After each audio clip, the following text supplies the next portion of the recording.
Welcome to Maitri media. ప్రణాముల వందనాలండి. ఈరోజు దేవుని వాక్యము మార్కు సువార్త 10వ అధ్యాయము 27వ వచనము. దేవునికి సమస్తమును సాధ్యమే. అవునండి, మరి దేవుని వాక్యం సెలవిస్తుంది, మరి దేవునికి సమస్తమును సాధ్యమే. అవునండి, ఈ మధ్యకాలంలో మరి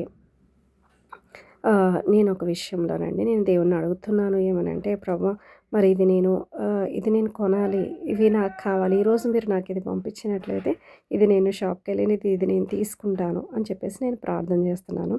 అయితే నేను ప్రేయర్ చేసేటప్పుడు నా మొబైల్ స్విచ్ ఆఫ్ చేసి నేను పక్కన పెట్టి ప్రేయర్ చేస్తున్నానండి. ప్రేయర్ అయిపోయింది, నేను మొబైల్ ఆన్ చేసుకున్న తర్వాత నేను ఎంత అమౌంట్ నేను అడిగానో అది నా ఫోన్లో ఒకరు క్రెడిట్ చేశారనమాట.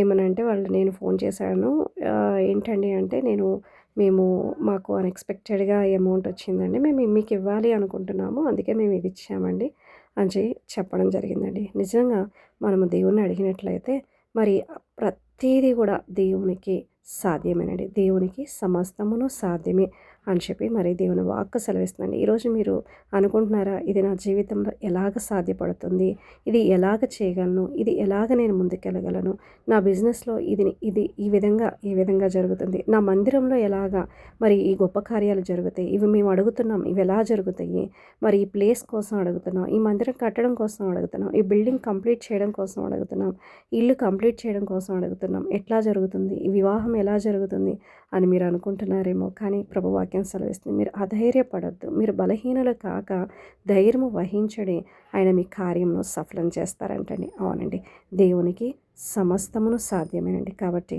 మరి భూమి ఆకాశాలు సృష్టించిన దేవుని వైపు మన కన్నులెత్తి చూద్దామండి.